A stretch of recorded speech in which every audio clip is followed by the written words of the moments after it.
इसे आप आयोजित करने जा रहे हैं, क्या मकसद है, क्या मैसेज है? आज की प्रेस कॉन्फ्रेंस का मकसद है राष्ट्रीय आरक्षण आंदोलन के बारे में बताना।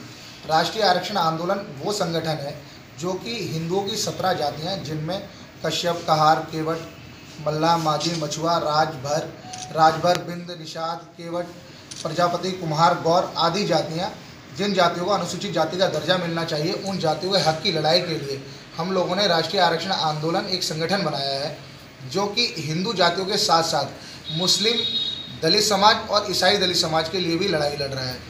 जब देश हमारा आज़ाद हुआ उस समय हिंदुओं को दलितों का दर्जा बहाल कर दिया गया, लेकिन दलित सिख, दलित ईसाई, दलित बौद्ध और दलित मुसलमानों का दर्जा बहाल नहीं किया गया।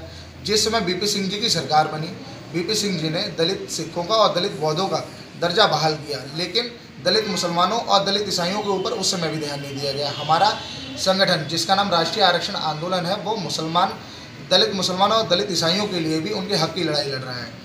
राष्ट्रीय आरक्षण आंदोलन का एक मकसद और भी है कि जो ओबीसी वर्ग को 27% आरक्षण दिया गया है, जब एक दूसरा राज्य उसमें से काट देता है तो उस राज्य को पूरा आरक्षण क्यों नहीं दिया जाता। जिस तरीके से उत्तर प्रदेश में 27% आरक्षण है, जब उत्तर प्रदेश से उत्तराखंड काटा गया तो उत्तराखंड को 14% आरक्षण दिया जा रहा है। क्यों दिया जा रहा है? ओबीसी के साथ में हर जगह अन्याय हो रहा है। ओबीसी के साथ साथ हम लोग अपने समाज, कश्यप और प्रजापति समाज की लड़ाई लड़ रहे हैं। हम इस समाज को अनुसूचित जाति के अंतर्गत लाना चाहते हैं। जिस तरीके से आपने कहा कि मंदिर नहीं चाहिए, आरक्षण चाहिए, तो आरक्षण इस समय लोग मतलब समाज में दो राय हैं, कुछ कहते हैं चाहिए, कुछ कहते नहीं चाहिए, तो आपका पक्ष कैसे मजबूत है? मैं ये कहना चाहूँगा, हम हिंदू हैं, हम मंदिर के पक्ष में हमेशा रहे हैं, हमने कभी भी मंदिर का विरोध नहीं किया। लेकिन आज एक स्थिति ऐसी पैदा हो गई है कि जो सरकार है, मौजूदा सरकार, सिर्फ और सिर्फ मंदिर के नाम पर हिंदुओं को इकट्ठा करती है, चाहे उसमें कोई भी जाति हो, चाहे एससी वर्ग हो, चाहे ओबीसी हो, चाहे जनरल कास्ट हो। हिंदुओं के नाम पे एक तो करती है, लेकिन जब उनकी सरकार हो जाती है, जब सरकार आ जाती है, तो उसके बाद में वो सिर्फ और सिर्फ एक वर्ग को देखती है, बाकी वर्गों को धक्का दे देती है। जिस तरीके से अब भी चुनाव शुरू होने को है, जुलाई से कभी ब्राह्मण सभा शुरू हो गई, कभी हिंदू महासभा कहीं पर जाके प्रोग्राम करने लग गई, कभी कोई सभा जाके प्रोग्राम कर रही है, सिर्फ और सिर्फ मंदिर को लेकर हिंदुओं को जागरूक कर रही है। इससे पहले ये लोग कहाँ थे? आज के समय पर जब हम लोगों को शिक्षा की ज़रूरत है, रोजगार की ज़रूरत है, ये मंदिर का मुद्दा क्यों लेके आ जाते हैं? हम मंदिर के पक्ष में इसलिए नहीं हैं क्योंकि ये लोग ना तो हमें शिक्षा देना चाहते हैं, ना ही हमें हमारा हक देना चाहते हैं। इसलिए हम ये चाहते हैं, हमें मंदिर नहीं आरक्षण चाहिए।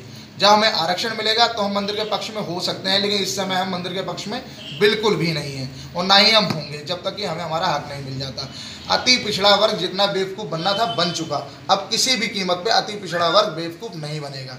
आने वाली 28 तारीख को हम लोग बरेली के अंदर एक धरना प्रदर्शन करने जा रहे हैं, जो कि आरक्षण को लेकर ही है। हम सरकार को बताना चाहते हैं, अगर इस एक हफ्ते के अंदर सरकार ने हमारी कोई भी बात नहीं सुनी या हमें कोई संभावना नहीं दी, तो 28 तारीख को धरना प्रदर्शन करके हम लोग माननीय प्रधानमंत्री मोदी जी का और माननीय चीफ मिनिस्टर योगी आदित्यनाथ जी का पुतला बरेली के अंदर फूकेंगे। उसके बाद आने वाली 2 दिसंबर को हम लोग अयोध्या जाकर अनशन करेंगे, एक दिन का अनशन करेंगे। अगर हमें लगता है कि उस अनशन से भी सरकार की कानों पे जूं नहीं रहेंगी, उसके बाद हम एक अनशन करेंगे अनिश्चित काल तक, जो कि सरकार के पक्ष में बिल्कुल भी नहीं होगा। और हमारा अति पिछड़ा वर्ग हमारे साथ बहुत ही मजबूती के साथ जुड़ रहा है। अगर सरकार ने हमारे पक्ष में कोई काम नहीं किया तो हो सकता है 2019 में आने वाले चुनाव में सरकार को मुक्की खानी पड़े।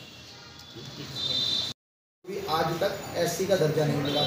कई सरकारों ने हमें एक लॉलीपॉप देने का काम किया कि सरकार जाने वाली होती है, दे दिया कि भैया हमने आपको अनुसूचित जाति का दर्जा दे दिया है, आप आ जाइए। लेकिन क्या करते हैं, जब सरकार चली जाती है तो हमसे दर्जा छीन लिया जाता है। योगी आदित्यनाथ जी ने भी कहा था कि जब हमारी सरकार आएगी तो हम आपको अनुसूचित जाति का दर्जा देंगे। मोदी जी ने भी कहा था कि इन 17 जातियों को अनुसूचित जाति का दर्जा दिया जाएगा। राजनाथ सिंह जी ने भी कहा था कि इन 17 जाति को अनुसूचित जाति का दर्जा दिया जाएगा।